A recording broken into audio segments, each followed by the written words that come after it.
প্রতিটা ভালো আয়োজন, এখানে একটা সুন্দর কথা লিখছে, প্রতিটা ভালো কাজ একটি দান, একটি সাদাকা। কুল্লু মারুফিন সাদাকা।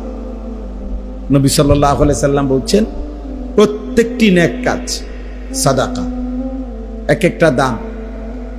এজন্য যে যেখানে যেভাবে আছে প্রত্যেকেরই উচিত ভালো কিছু করার চেষ্টা করা,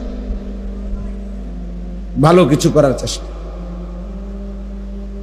ভালো কিছু করার চেষ্টা, এটা প্রত্যেকের মধ্যে মুমিন মুসলমান হিসাবে সত্তাগতভাবে থাকা উচিত।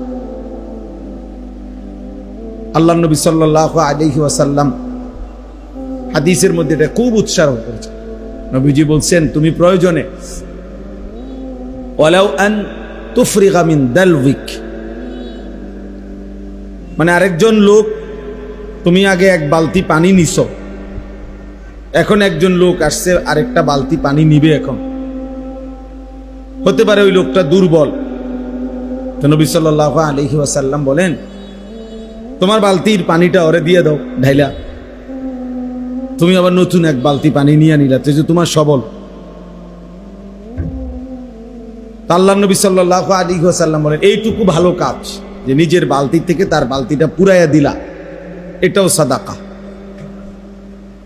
এটাও আল্লাহর রাস্তায় সাদাকা করার সওয়াব মিলে গেল। নবী সাল্লাল্লাহু আলাইহি ওয়াসাল্লাম বলছেন, ওয়ালাউ আন তালকা আখাকা বিওয়াজহিন তালকিন, তোমার ভাইয়ের সাথে তার কোনো উপকার করতে পারলা না, হাসি মুখে তাকাইলা, সাক্ষাৎ করলা, এটাও সাদাকা। জন্য নবী সাল্লাল্লাহু আলাইহি ওয়াসাল্লাম বলছেন, লা তাহকিরান্না মিনাল মারুফি শাইআন, কোন এক কাজকে সামান্য ছোট মনে করবা।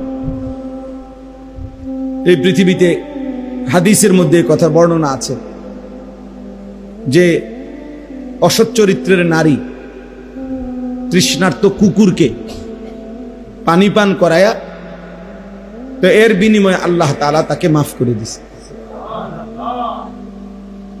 তাহলে এই জন্য প্রত্যেকটা মুসলমান মুমিন প্রতিটা ভালো কাজের সুযোগকে কাজে লাগানো উচিত, নাই তো আমার জীবনের এটা লস।